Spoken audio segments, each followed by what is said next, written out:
Hello everyone, this is Defense Politics Asia and this is the Frontline Changes report for the past 24 hours for the day of 1264 for the 10th of August.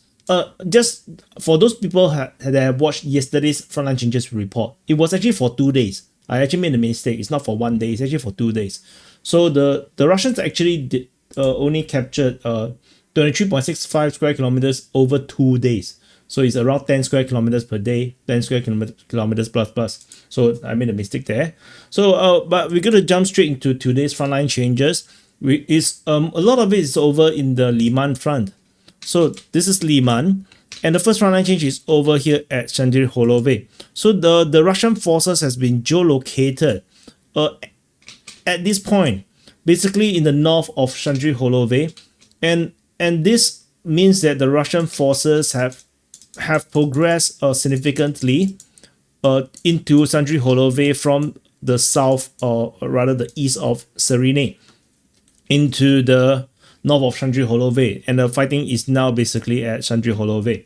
The advance here, so you can see what the Russians have captured, the tree lines and forests and whatnot. So the advance in this sector is around 3.8 kilometers. Yeah, so that's quite significant. In the shorter point is around 3 kilometers. So it's still pretty significant.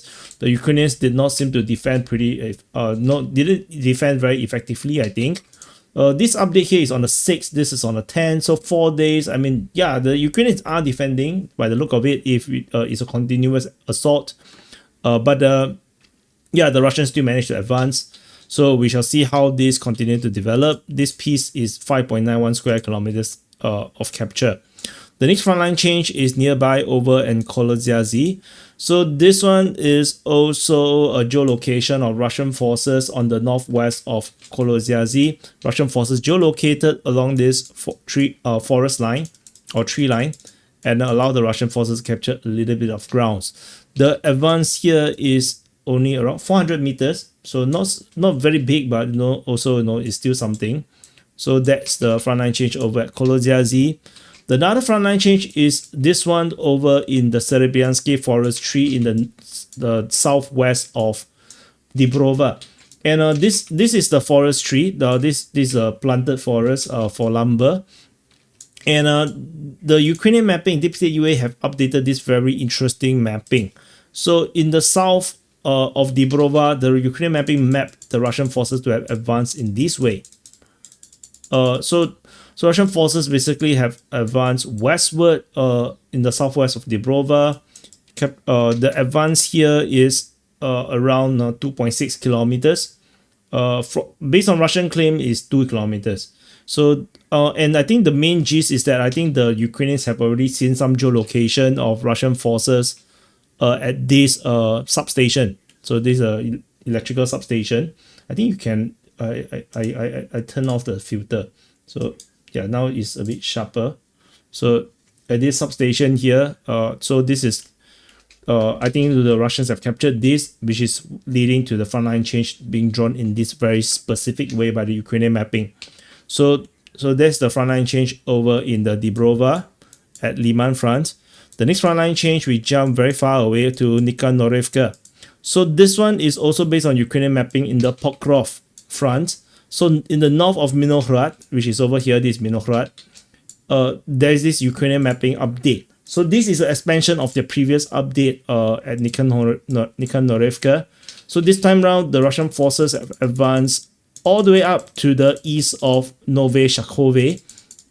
And the Russians also closed down on Nikhanorivka on the east and secured Boykivka on the west. So the Russian forces basically have advanced pretty significantly in this sector here. Particularly towards the north, the advance is actually around 2.8 kilometers, which means the Ukrainian forces may not have done any defending. As this is on the 9th, this is on the 10th. So the Ukrainians did not defend at all. The Russian forces managed to push up undeterred with minimal resistance. So you can see from the mapping over in Nikhanorivka, the Russian forces basically have advanced further on the eastern part of the town. And moving further up north, this is totally undefended the Russians push all the way to this junction of the forest or tree lines. Druzhkivka is over here. And there's more significant update is that the Ukrainian gray zone has gone even further. In the Ukrainian mapping, the Russian forces go as far as Kolozia as well as Kucherev Yar. So the gray zone actually stretches all the way like this, very, very far away. So there's a potential that the Russian forces actually advance way further than is suggested by this mapping here. So this is a very, very complicated mapping to describe, to explain.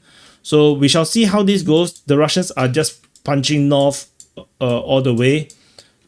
Would they be going for Druzhkivka, in a flanking operation like this? I'm not sure, but they're going really close. If Russian forces reach here, it's ridiculous. Like they haven't even eat their pizza here, and then they decided to go for spaghetti in the north. So it's quite crazy. So this piece here is 8.41 square kilometers alone, and we are not even talking about the gray zones by the deep state UA's mapping, the Ukrainian mapping. And there's one last frontline change is over at Horikove. So over at Horikove, this one is based on the geolocation over here, with Russian forces geolocated at this position, signifying the Russians have continued to make some advance and secured Horikove further, advancing in this manner. The advance here is around 1 kilometer. So that's all for all the frontline changes in the past 24 hours. So this one is a 24 hours. Yesterday one is actually for 2 days. So so that was the mistake I made yesterday.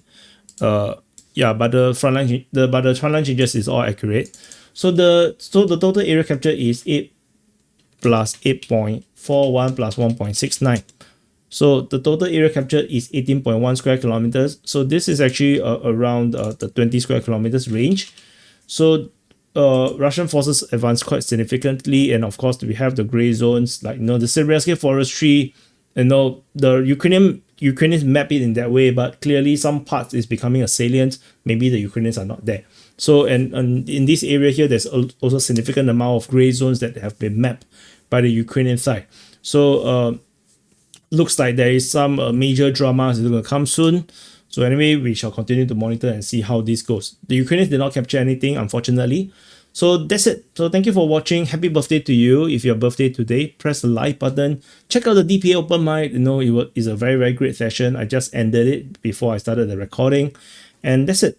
Hope you guys have a great week ahead, and I'll see you guys in the next update.